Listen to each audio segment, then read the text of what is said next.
Hello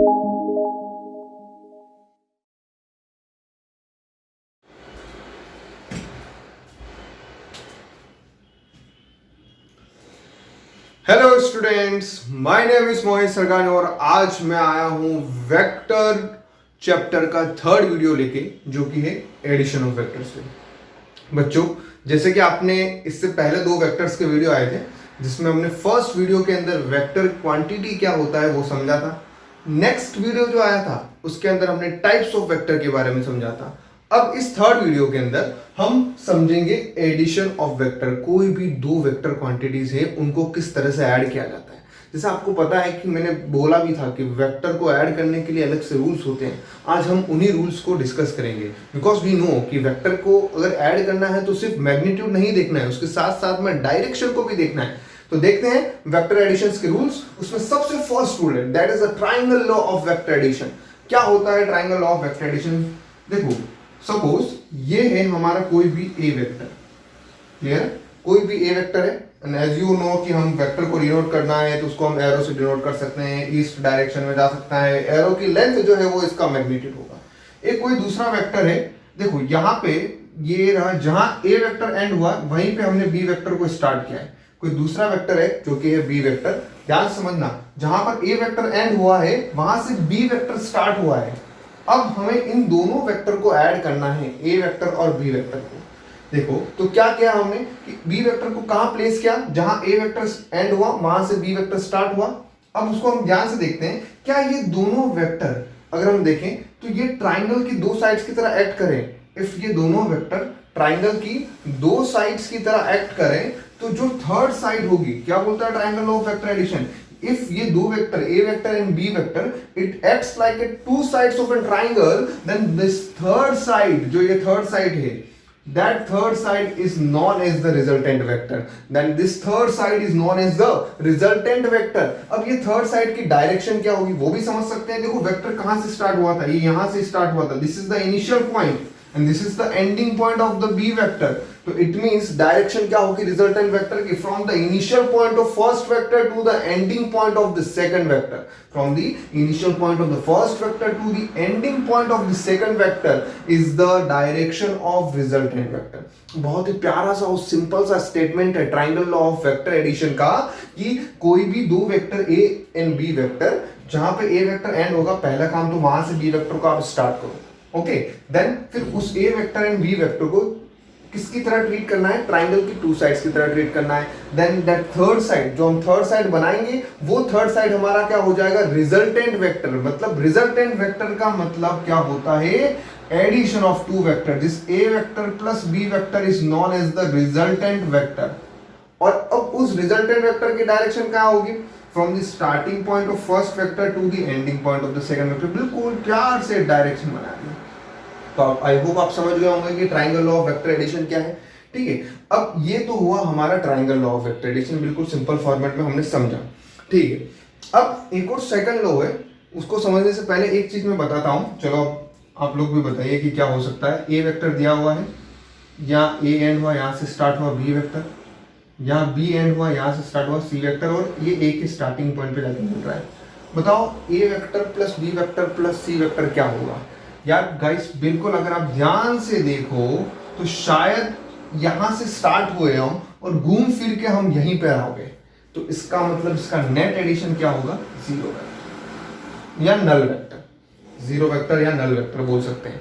अब इसको triangle law से कैसा देखा जाए? बिल्कुल देख सकते हैं यार, ए वेक्टर प्लस बी वेक्टर, इन दोनों को ऐड करते हैं तो ट्राइंगल लॉ से क्या होगा? यहां से हमने स्टार्ट किया, स्टार्टिंग पॉइंट से एंडिंग पॉइंट इस तरह से जा रहा है, ये हो गया हमारा, this is the R vector. ठीक है, अब बच्चों आप आर वेक्टर और सी वेक्टर को देखो तो आपने लिखा कि सर ए वेक्टर प्लस बी वेक्टर जो है ये सी वेक्टर, ये हमें करना है। ए प्लस बी को मैंने लिख दिया है आर वेक्टर। अब R vector plus C vector दिया हुआ है। अब ये जो आर वेक्टर की लेंथ और सी वेक्टर की लेंथ क्या सेम है? बिल्कुल सेम है, क्योंकि ये देखो यहाँ से ये दोनों एरो की लेंथ सेम दिखाई दे रही है, मतलब मैग्नीट्यूड तो सेम हो गया। अच्छा, डायरेक्शन देखो क्या होगा? ट्राइंगल लॉ से तो डायरेक्शन आया था स्टार्टिंग टू एंडिंग, तो ये डायरेक्शन जा रहा है। ठीक है, और सी की डायरेक्शन उसके जस्ट अपोजिट है।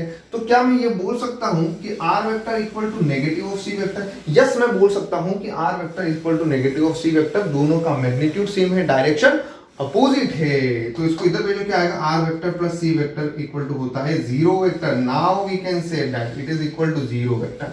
तो ये एक केस था जो मैंने डिस्कस किया। तो इस तरह से हमारा ट्राइंगल लॉ तो खत्म होता है। अब न्यूमेरिकल पॉइंट ऑफ व्यू से हम पैरेललोग्राम लॉ से काफी क्वेश्चन सॉल्व करते हैं। लेट्स सी पैरेललोग्राम वाला लॉ क्या है। तो आपको तो एक चीज ध्यान रखनी है ट्राइंगल लॉ में, ट्राइंगल बनाना है यार सिंपल सा। कोई भी दो वेक्टर जिसको ऐड किया था तो फर्स्ट वेक्टर जहां पे एंड हुआ था वहां से सेकंड स्टार्ट हुआ था, सेकंड वेक्टर, ठीक है। फिर अब वो जो first vector and second vector को आपको ट्रीट करना है ट्राइंगल की टू साइड्स की तरह, ओके ठीक है। तो थर्ड साइड जो होगी वो क्या होगी, ट्राइंगल का रिजल्टेंट होगा, ठीक है। मतलब जो थर्ड साइड है वो उन दोनों वेक्टर का रिजल्टेंट होगा, उन दोनों वेक्टर का एडिशन होगा, बरोबर है। और डायरेक्शन क्या होगी, from the starting point of first vector to the ending point of the third vector. ये तो हमारा एक स्टेटमेंट काइंड ऑफ बोल सकते हैं, ट्राइंगल लॉ को हमने वहां समझा। अब मैं आपको जो सेकंड हमारा जो लॉ है वो समझाता हूं, वो है पैरेललोग्राम लॉ ऑफ वेक्टराइजेशन।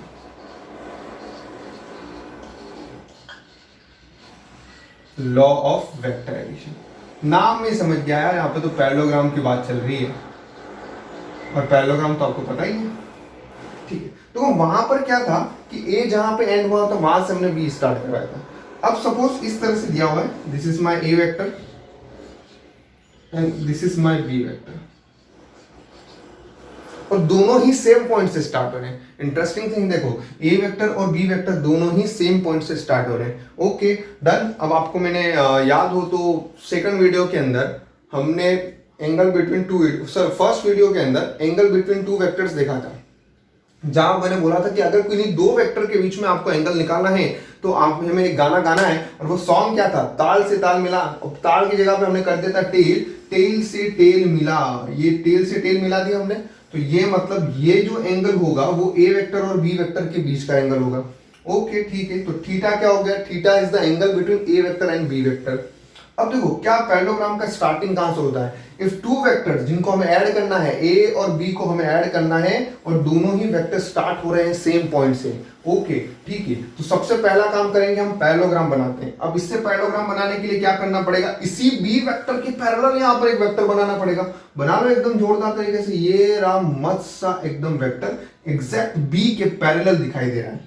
इसका लेंथ, इसका मैग्नीट्यूड भी सेम है, इसका डायरेक्शन भी सेम है। तो आई कैन से कि ये वेक्टर और ये वेक्टर एक दूसरे के पैरेलल है, ठीक है। सिमिलरली ए वेक्टर के पैरेलल भी बना लेते हैं।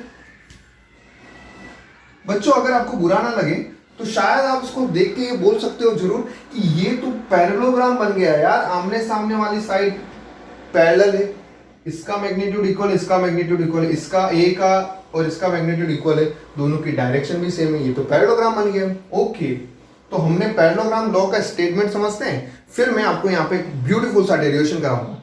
स्टेटमेंट क्या है देखो ध्यान से, ए वेक्टर और B vector when two vector starts from the same point. और ये बात बताने की जरूरत नहीं यार, किन्हीं दो वेक्टर को अगर ऐड कर रहा हूं तो शायद वो दोनों वेक्टर सेम क्वांटिटी तो होनी चाहिए ऑब्वियसली। तो ये अगर फोर्स है तो आप ये भी फोर्स लेना, ये अगर डिस्प्लेसमेंट है तो इसको भी डिस्प्लेसमेंट लेना, ये अगर वेलोसिटी है तो इसको भी वेलोसिटी लेना। ऐसा नहीं कि भाई ये वेलोसिटी है ये फोर्स है इनको हम ऐड करेंगे, ऐसा पॉसिबल नहीं है ना। दोनों सेम टाइप के तो होने जरूरी है, ठीक है। तो एक हमने देखा कि ये दोनों वेक्टर सेम काइंड ऑफ, दोनों वेक्टर्स किसी एक पॉइंट से स्टार्ट हो रहे हैं, उससे हमने एक पैरेललोग्राम फॉर्म कर दिया है। आपको दिख गया होगा ये बी वेक्टर है, इसके पैरेलल था तो ये बी वेक्टर, ये ए वेक्टर है, एक पैरेललोग्राम फॉर्म कर दिया है। अब इस पैरेललोग्राम का डायगोनल, इस पैरेललोग्राम का डायगोनल जो है हमारा, ये रहा हमारा डायगोनल। इस पैरेललोग्राम का जो डायगोनल है वो डायगोनल हमारा रिजल्टेंट वेक्टर है। इस पैरेललोग्राम का जो डायगोनल है वो डायगोनल हमारा रिजल्टेंट वेक्टर है। ब्यूटीफुली समझ में आ गया होगा। और उस डायगोनल जो रिजल्टेंट वेक्टर भी स्टार्ट हो रहा है फ्रॉम द सेम पॉइंट, उसी पॉइंट से रिजल्टेंट वेक्टर भी स्टार्ट हो रहा है। ये तो स्टेटमेंट है। अब क्या मैं इसको ट्राइंगल लॉ से रिलेट कर रहा हूं? बिल्कुल रिलेट कर सकता हूं। देखो ए वेक्टर जहां एंड हुआ वहीं से बी वेक्टर भी स्टार्ट हुआ है। ये देखो ए वेक्टर और ये बी वेक्टर जहां पे एंड हुआ है ए के स्टार्टिंग पॉइंट से मिला दिया तो रिजल्टेंट वेक्टर मिल गया। तो ऑब्वियसली तो ट्राइंगल लॉ और पैरेललोग्राम कुछ अलग नहीं है, उसके अंदर ही आ गया। ट्राइंगल लॉ को भी हमने यहाँ डिफाइन कर दिया। तो हमें ये चीज तो समझ में आ गया कि पैरेललोग्राम लॉ हो क्या क्या कहे लो, if two vectors start from the same point then their resultant is the diagonal of the parallelogram formed by these two vector। then their resultant is diagonal of the parallelogram formed by this two vector. और resultant क्या है? Resultant also starts from the same point, उसी point से start होता है. तो हमें ये भी समझ में आ गया कि रिजल्टेंट वेक्टर की डायरेक्शन ये है, इफ ए और बी वेक्टर ये है. डन. तो सर ये तो डेफिनेशन हो गई यार. अब हम न्यूमेरिकल कैसे करेंगे? न्यूमेरिकल के लिए चाहिए हमें कुछ इसके मैग्नीट्यूड, इस लेंथ का वैल्यू चाहिए. उसके लिए हम करते हैं ब्यूटीफुल सा डेरिवेशन. समझते हैं क्या है. देखो नाम दे देता हूं. इसको नाम दिया मैंने O. ठीक है. इसको नाम दे देता हूं मैं P. डन. इसको नाम दिया मैंने Q. इसको चलो ये पॉइंट को नाम दे दिया R. और यहां तक तो हमें नाम मिल गया कि OP. आप यहाँ पे समझ जाएंगे. देखो आप नहीं समझे तो लिख भी देना. OP मतलब क्या हो गया? OP जो है क्या है? Length of A vector. अरे यार ये क्लियर है. Length of A vector. Length of A vector का मतलब क्या होगा बेटा? लेंथ ऑफ ए वेक्टर का मतलब होगा मैग्नीट्यूड ऑफ ए वेक्टर. बहुत बढ़िया. Magnitude of A vector. OP का मतलब magnitude of vector. OQ magnitude of B vector. OR magnitude of R vector. Length ही हमारा क्या होता है? मैग्नीट्यूड होता है ना. जो एरो की लेंथ होती है उसी को मैग्नीट्यूड ऑफ वेक्टर बोलते हैं. बेटा क्या PR और OQ इक्वल होंगे? बिल्कुल इक्वल होंगे. पैरेललोग्राम में PR जितनी लेंथ होगी उतना OQ भी होगा. तो आई कैन से कि PR equal to B vector का मैग्नीट्यूड. ये भी लिख देता हूं. चलो PR इक्वल टू OQ, जिसका मतलब है हमारा मैग्नीट्यूड ऑफ बी वेक्टर. बेहतरीन.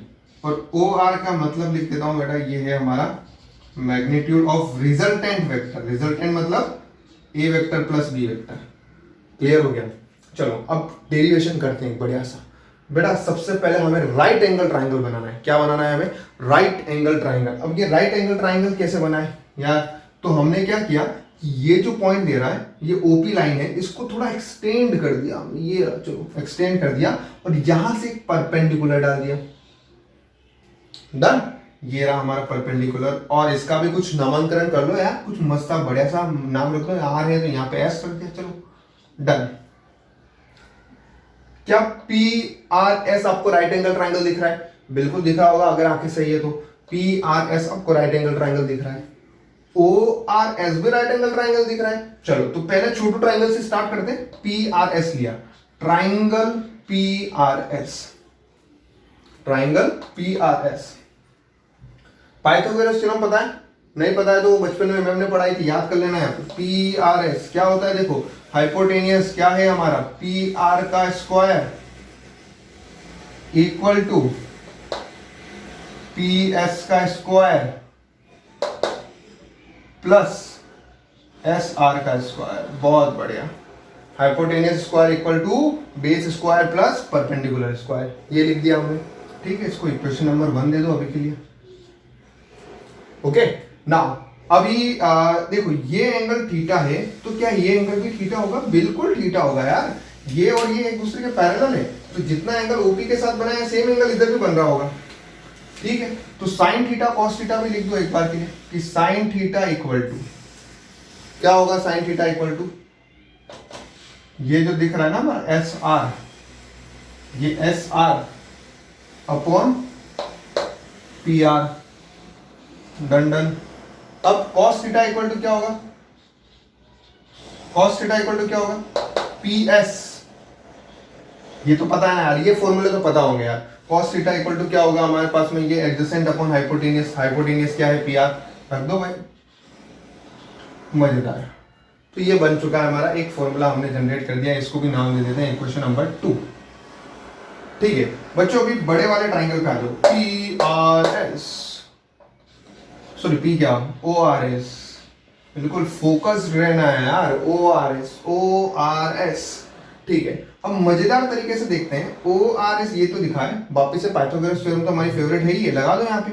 OR का स्क्वायर इक्वल टू क्या होगा? देखो OS का स्क्वायर, ये वाली लेंथ हमारा. Hypotenuse square equal to base square plus adjacent square. Sorry base square plus perpendicular square. Perpendicular क्या है? ये SR. ओके. नाउ बच्चों ओ एस को क्या लिख सकता हूँ, ये ओ एस जो लेंथ है, क्या मैं इसको ओपी प्लस पी एस लिख दूँ? अगर बुरा ना लगे तो, लग भी रहा है तो ये लिखना पड़ेगा भैया। ओ एस को हम लिखेंगे ओपी प्लस पी एस, क्योंकि ओपी तो पता है हमें ए वेक्टर का मैग्नीट्यूड, पी एस नहीं पता था, इसलिए हमने ओपी प्लस पी एस लिख दिया। तो ओ आर का स्क्वायर इक्वल टू, इसको लिख दिया हमने ओपी प्लस पी एस का whole square plus S R square. बेहतरीन, सॉलिड। अब ओपन करते हैं। ए प्लस बी का होल स्क्वायर का फॉर्मूला तो आता ही होगा यार, नहीं आता है तो डूब के मर जाना है यार। ए प्लस बी का होल स्क्वायर का फॉर्मूला क्या होता है? A square plus B square plus 2ab। लिख दो मजेदार तरीके से, ये लिख दिया हमने ओपी का square plus 2 into OP P S plus P S square plus S R square. अभी यार इसको देखा तो, ये जो पार्ट है इसको देखा तो एक ख्याल आया। ख्याल क्या? ये इक्वेशन 1 आया ना, क्या है equation 1? P S square plus S R square equal to क्या है? P R square. P S square plus S R square equal to क्या है? P R square. ये इसको सब्स्टिट्यूट कर दूं मैं पी आर स्क्वायर, बिल्कुल मजेदार तरीके से सब्स्टिट्यूट करेंगे इसको पी आर स्क्वायर। ओके, तो यहां पर इक्वेशन 1 का गेम बज रहा है। अब बेटा इस पी एस, ये अलग से कुछ दिख रहा है पी एस, इस पी एस को सब्स्टिट्यूट कर दे क्या? ये पी एस दिख रहा है हमें, ये पी एस दिख रहा है, इस पी एस को क्या लिख सकता हूं मैं? P R into cos theta. अगर बुरा ना लगे तो इस पी एस को क्या लिख देता हूं? P R into cos theta लिख। तो यहां पर मैं इक्वेशन 2 का गेम बजाऊंगा, यहां पर मैं इक्वेशन 1 का गेम बजाएंगे। चलो तो सब्स्टिट्यूशन करते हैं फ्रॉम इक्वेशन नंबर 1 एंड 2। तो इक्वेशन क्या आता है? O R square equal to O P square plus 2 into O P. P S को देखो यहां से लिख रहा हूं मैं P R into cos theta, तो ये रहा हमारा तोड़फोड़ P R cos theta plus यहां से लिख दिया हमने पी आर का स्क्वायर। बिल्कुल थोड़ा आंखें पे स्ट्रेन आएगा, छोटा लिख रहा हूं मैं, बट करेगा, बोर्ड छोटा है तो छोटा ही लिखना पड़ेगा यार। डुंडुन, बहुत बढ़िया। अब इक्वेशन तो बन चुकी है, ठीक है। तो O R square equal to something something मिला हमें। ओ आर क्या है? O R is the length of R vector. O R is the length of R vector. R मतलब रिजल्टेंट वेक्टर, मैग्नीट्यूड है। तो क्या इसको ओ आर को हम आर लिख सकते हैं? बिल्कुल लिख सकते हैं। ओ आर मतलब मैग्नीट्यूड ऑफ आर वेक्टर, और मैग्नीट्यूड को किससे डिनोट करते हैं हम? जैसे आर वेक्टर का मैग्नीट्यूड है तो आर से डिनोट कर दो इसको, तो इसको लिख दिया हमने भाई आर स्क्वायर। ओपी क्या है बच्चों? OP is magnitude of A vector, और मैग्नीट्यूड ऑफ ए वेक्टर है मतलब उसको डिनोट कर देते हैं सिंपल ए से, तो ये मैग्नीट्यूड बता रहा है 2 into A P R. P R किसके इक्वल है? ओ क्यू के इक्वल। ओ क्यू क्या है? Magnitude of B vector. तो मैग्नीट्यूड ऑफ बी वेक्टर इसको क्या लिख देते हैं? सिंपल सा बी लिख देते हैं, तो ये सिंबलाइज कर देगा कि भाई ये मैग्नीट्यूड ऑफ बी वेक्टर है। ये cos theta, where theta is the angle between A vector and B vector. Theta क्या है? Angle between A vector and B vector. बहुत बढ़िया, तो ये भी आ गया। और पी आर को लिख दिया हमने वापस बी का स्क्वायर। तो यहां से अगर मैं यहां पर दोनों साइड स्क्वायर रूट करूं तो यहां पे आ जाएगा आर। स्क्वायर रूट करते हैं तो आर इक्वल टू क्या फॉर्मूला मिल चुका है हमें? Under root of A square plus 2ab cos theta plus B square. एक शानदार सा फॉर्मूला हमें मिल चुका है, और इस फॉर्मूले को ब्रैकेट में डाल देना है और इसको हमें याद रखना है।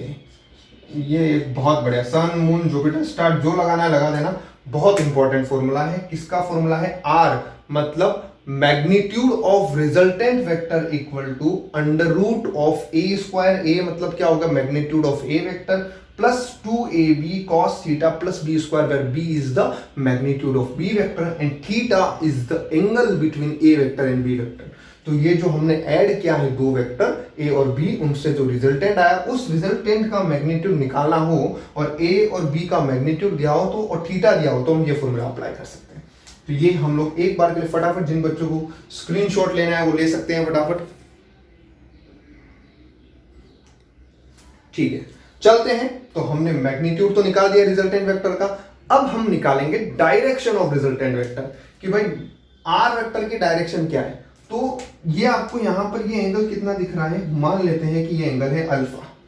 तो ये क्या दिखा रहा है कि भाई आर वेक्टर जो है वो ए वेक्टर से अल्फा एंगल पे जा रहा है। तो क्या डायरेक्शन इंडिकेट हो गई कि जो आर वेक्टर है वो ए वेक्टर से अल्फा एंगल पे जा रहा है। तो उसने आर वेक्टर की क्या दिखा दी? डायरेक्शन दिखा दी। तो चलो ये डायरेक्शन अल्फा भी फाइंड आउट कर लेते हैं।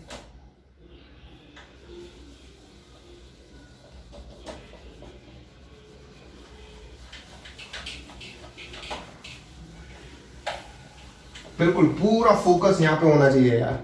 क्या है देखो, अल्फा निकालना है, ठीक है। तो अब मुझे बताओ, वापिस से ट्राइंगल ले लेता हूं मैं ORS। ये ट्राइंगल ले लिया हमने जोरदार वाला।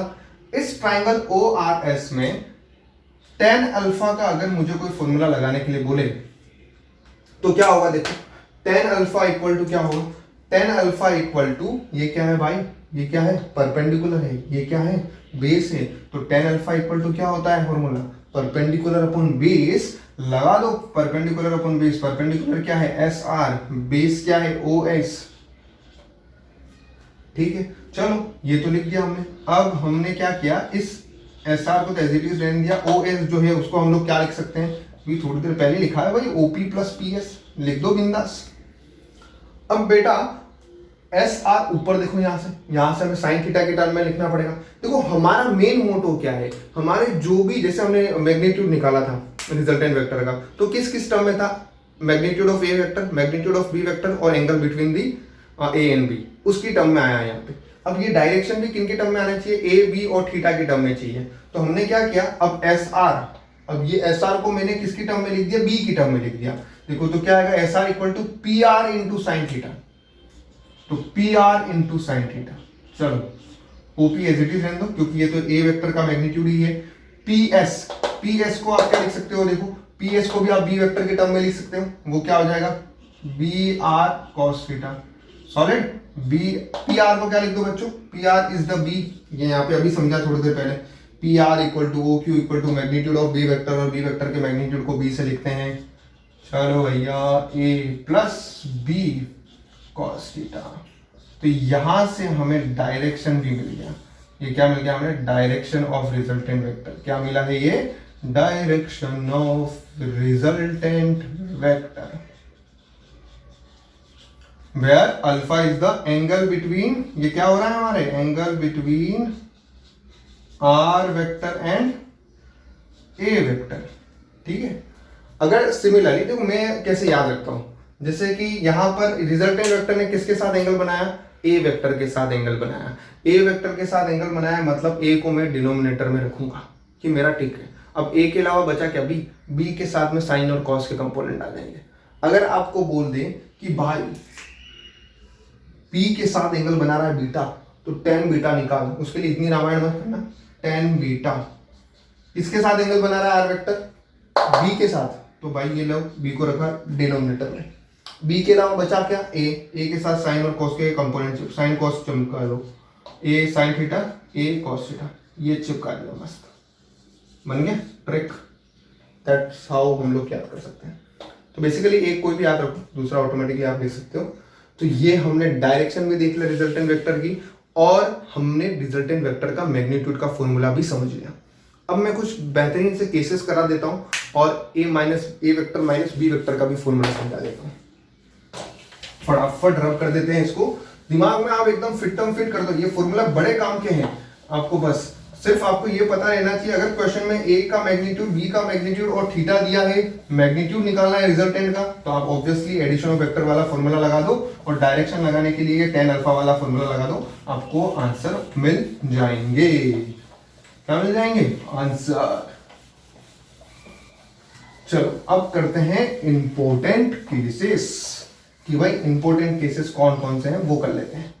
तो लिखते हैं यहाँ पे हेडिंग IMP, इंपॉर्टेंट केसेस, बहु इंपॉर्टेंट शेयर।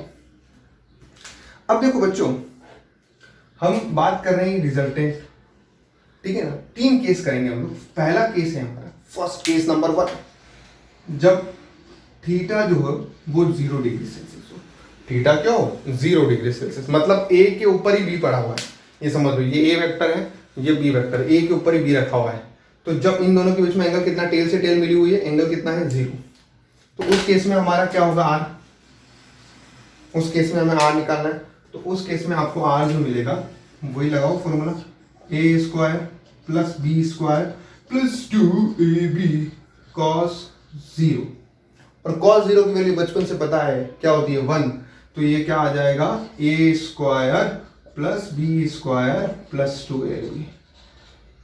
ये तो यार a प्लस बी के होल स्क्वायर का फॉर्मूला आ गया है। यस, a प्लस बी के होल स्क्वायर का फॉर्मूला, उसका स्क्वायर रूट भी करना है यार। तो ये क्या हो जाएगा, a प्लस बी। थोड़े स्मार्ट बनो यार, जल्दी जल्दी बोल दिया लेकिन स्मार्ट बनना पड़ेगा।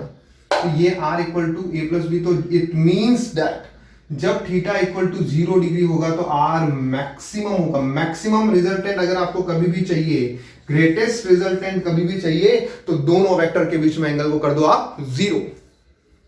तो ये हो जाएगा, इसको बोला जाएगा मैक्सिमम रिजल्टेंट।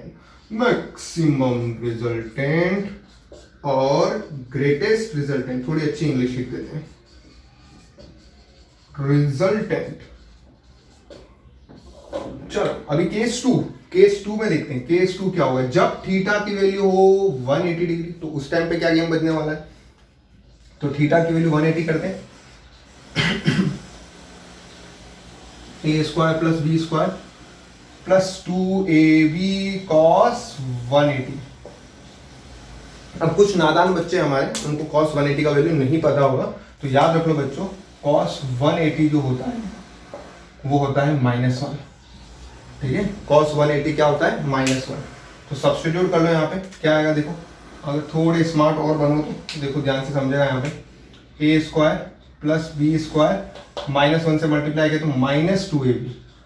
अरे ये तो a माइनस बी के होल स्क्वायर का फॉर्मूला है और स्क्वायर रूट और लग रहा है, तो क्या हो जाएगा यहाँ पर a माइनस बी का होल स्क्वायर, फिर पर स्क्वायर रूट है, स्क्वायर रूट से वो स्क्वायर चला जाएगा तो क्या बचेगा a माइनस बी। तो यहां पर ये जो r आया है इसको हम बोलते हैं मिनिमम। ये हमारे रिजल्टेंट की मिनिमम वैल्यू है, ये हमारे रिजल्टेंट की मैक्सिमम वैल्यू है। मतलब अगर आप एंगल 0 से लेके 180 के बीच में होंगे तो रिजल्टेंट इन दोनों के बीच में आने वाला है। इसको हम बोल सकते हैं कि यह हमारे रिजल्टेंट की रेंज है। मैक्स टू मैक्स होगा तो a प्लस बी कर दो, दोनों के मैग्नीट्यूड ऐड कर दो। मिनिमम टू मिनिमम होगा तो ग्रेटर जो वेक्टर है का मैग्नीट्यूड है उसके माइनस जो हमारा स्मॉलर वाला मैग्नीट्यूड है वो कर दो। डन, क्लियर हो गया यहाँ पे। तो दैट्स हाउ विल फाइंड। और यहाँ पे बोल दो इस पे क्या होगा, हमारे r मिनिमम मिलने वाला है। इसको हम लोग क्या बोलते हैं, मिनिमम रिजल्टेंट बोल सकते हैं या फिर लीस्ट रिजल्टेंट, अच्छी इंग्लिश में लीस्ट रिजल्टेंट बोल सकते हैं। अभी केस 3 करते हैं कि भाई दो वेक्टर a और b, इनके बीच में एंगल है 90 डिग्री। a और b के बीच में एंगल है 90 डिग्री, तो r निकाल के बता। तो ठीक है ना, निकाल देंगे हम लोग, घबराते तो है नहीं हम। a square plus B square plus 2ab cos 90। बच्चों cos 90 कितना होता है, 0। cos 90 होगा 0, तो इट मींस दैट ये क्या आ जाएगा, r equal to under root of a square पर बी स्क्वायर। तो ये हमारे कब होगा, जब थीटा की वैल्यू 90 डिग्री होगी। तो ये क्या है, रेंज। मैक्सिमम रिजल्टेंट कब आ सकता है, जब आप दोनों मैग्नीट्यूड को ऐड कर दो सिंपली। मिनिमम रिजल्टेंट कब आएगा, जब आप माइनस कर दो। ठीक है, और हमारा इससे अब इसके बाहर नहीं आ सकता, ये रेंज है मैक्सिमम और मिनिमम के बीच में। आप कोई एंगल 60 हुआ तो इन दोनों के बीच में आंसर आएगा, 90 हुआ तो भी इन दोनों के बीच में आएगा, 40 हुआ तो इनके बीच में। क्लियर है, तो 0 से लेके 180 के बीच में कोई भी एंगल हो तो इसके बीच में ही आंसर आने वाला है। तो ये केसेस भी हो गए। ठीक है, हमने केस भी देखा। अब आपको एक वादा और किया था कि एडिशन के साथ साथ मैं सब्ट्रैक्शन का भी बता देता हूं। तो देखते हैं कि अगर हमें a plus B, A vector plus B vector ना दिया हो, A vector minus B vector दिया हो, तो कैसे करेंगे। लेट्स सी, समझ में आ रहा है ना बरोबर, अच्छे से एकदम जोरदार तरीके से। ठीक है, तो अगर कुछ भी दिक्कत आ रही हो कमेंट बॉक्स में लिख देना आप लोग। ठीक है, आपको कमेंट बॉक्स में लिख देना, आपको आंसर मिल जाएंगे बिल्कुल अच्छे से। बिल्कुल आप कमेंट बॉक्स में फील फ्री होके लिख सकते हो। नाउ अब हमें करना है सब्ट्रैक्शन दो वेक्टर का। ठीक है, तो क्या फाइंड आउट करना है, ए वेक्टर माइनस बी वेक्टर। ठीक है, लेट एज्यूम कि ए वेक्टर माइनस बी वेक्टर करता हूं तो मुझे मिलता है एस वेक्टर। अब इसके मैग्नीट्यूड का फॉर्मूला कैसे होगा वो समझते हैं। देखो, इसको भी मैं एडिशन ऑफ वेक्टर वाले फॉर्मेट से करने वाला हूं, बट थोड़ा सा दिमाग लगाऊंगा। ये ए वेक्टर है, ये मेरा बी वेक्टर है, और ये उनके बीच का एंगल है थीटा। ठीक है, और इनका रिजल्टेंट होता है ऑब्वियसली, तो ये रहा हमारा आर वेक्टर, ये इनका रिजल्टेंट है ए वेक्टर प्लस बी वेक्टर का। बेटा अगर थोड़ा सा ध्यान से देखो तो क्या इसको ऐसे लिख सकता हूं मैं, A vector plus minus of B vector. मतलब ए के अंदर मैं नेगेटिव बी वेक्टर को ऐड कर देता हूं। इसका मतलब माइनस बी वेक्टर कैसे निकाल सकते हैं, बी वेक्टर ये रहा, इसकी डायरेक्शन ये रहा, तो सेम मैग्नीट्यूड का अपोजिट डायरेक्शन में वेक्टर बना लूं तो नेगेटिव बी वेक्टर नहीं होगा। बी के सेम मैग्नीट्यूड का अपोजिट डायरेक्शन में अगर वेक्टर बना दूं तो क्या हो जाएगा, माइनस बी वेक्टर। मतलब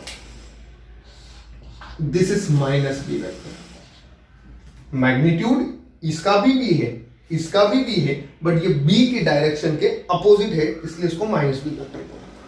ग्रेट, मतलब अब इन दोनों का हमें रिजल्टेंट निकालना है, ठीक है ना। तो अब ये एंगल कितना होगा, if this angle is theta, थोड़ी बहुत मैथ्स आती हो तो समझ जाओगे, ये एंगल थीटा है तो ये पूरा एंगल 180 होता है, तो ये थीटा है तो ये होगा 180 माइनस थीटा, सॉलिड, ठीक है। और इन दोनों का जो रिजल्टेंट है ये रहा हमारा, जो कि मैंने एस वेक्टर लिखा है, which is the A vector plus minus of B vector, solid. अब इसका फॉर्मूला लगा दो। फॉर्मूला क्या है, मैग्नीट्यूड क्या हो गया, एस का मान लेते हैं, मैग्नीट्यूड एस हो गया, under root of A square जो ए का मैग्नीट्यूड है प्लस बी स्क्वायर, बी मतलब माइनस बी का मैग्नीट्यूड, मैग्नीट्यूड तो सेम रहेगा, सिर्फ डायरेक्शन अपोजिट हुई है, plus 2 into A B cos, यहाँ पे आता था थीटा, अब यहाँ पर इन दोनों के बीच में एंगल क्या है, 180 माइनस थीटा है। क्या है इन दोनों के बीच में एंगल, 180 माइनस थीटा, तो यहाँ पे रख दो 180 माइनस थीटा। अब बेटा ये चीज और लिख दो, ये मैथ्स में ट्रिगो में पढ़ोगे, cos 180 minus theta equal to होता है माइनस कॉस थीटा, ये ट्रिगो की प्रॉपर्टीज है। cos 180 माइनस थीटा होता है minus theta, cos 180 minus theta क्या होता है यहाँ पे, माइनस कॉस थीटा। तो अब इसको सब्स्टिट्यूट कर देते हैं माइनस कॉस थीटा, तो क्या फॉर्मूला आ जाएगा, देखो A square plus B square minus cos theta रखेंगे, माइनस आगे मल्टीप्लाई होगा तो माइनस 2ab कॉस थीटा। वाह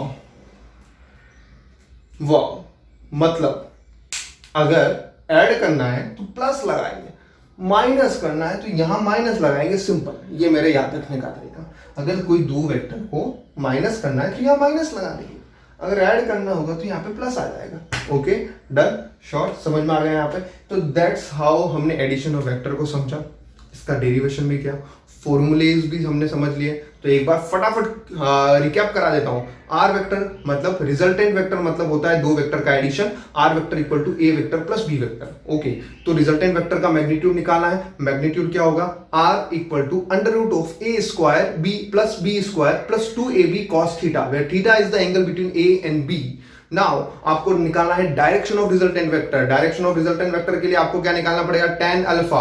अल्फा क्या है, angle between R vector and A vector. तो tan अल्फा का फॉर्मूला क्या लिखा था, किसके साथ एंगल बन रहा है बेटा, ए के साथ, तो ए को रख देंगे डिनोमिनेटर में, तो बचा क्या, B sine theta upon A plus B cos theta. Clear हो गया यहाँ पे, तो वो डायरेक्शन मिल गया। अगर सब्ट्रैक्ट करना है कोई दिक्कत नहीं यार, A square plus B square root of A square plus B square minus 2ab cos theta, minus लगा देंगे। माइनस क्यों आया, क्योंकि वो एंगल वो क्या हो गया था, 180 माइनस थीटा हो गया था, तो वहां से हमें cos 180 माइनस थीटा को माइनस cos थीटा निकालना। तो फॉर्मूला बनाना सिखा दिया है।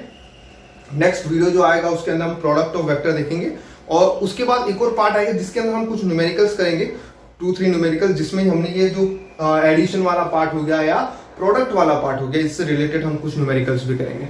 आई होप आपको ये समझा होगा वीडियो, और सारे जो भी कॉन्सेप्ट हमने बताए प्लीज मेक श्योर उसको अच्छे से नोट्स में लिखो, फॉर्मूला लिखो, फॉर्मूले को याद करो। अभी गाइज हमारा एक वीडियो आ रहा है, जैसे कि आप लोगों को बहुत डिफिकल्टीज होती हैं, फिजिक्स को कैसे पढ़ना चाहिए, क्या अप्रोच होनी चाहिए, फिजिक्स में समझ में सब आता है लेकिन न्यूमेरिकल नहीं बनते हैं, उन सारी आपके जो रिलेटेड जो क्वेरीज हैं उनका आंसर एक ब्यूटीफुल सा वीडियो आने वाला है, जो कि है हमारे फिजिक्स से रिलेटेड क्वेरी, चाहे आप नीट के हो, जेडब्ल्यू को, जो भी आपका क्वेश्चन है वो सारे क्वेश्चन के आंसर उधर दिए जाएंगे। ओके, तो उस वीडियो से related if you have any query related physics क्या है तो आप भी कमेंट बॉक्स में डाल सकते हो, और इस वीडियो के रिलेटेड इफ यू फील कि अच्छा है तो कमेंट बॉक्स में आप उसको प्रेस करो और लाइक करो और शेयर करो जितना हो सके, और अगर सब्सक्राइब नहीं किया है चैनल तो गाइस सब्सक्राइब भी करिए चैनल को। Okay, thank you very much, bye bye.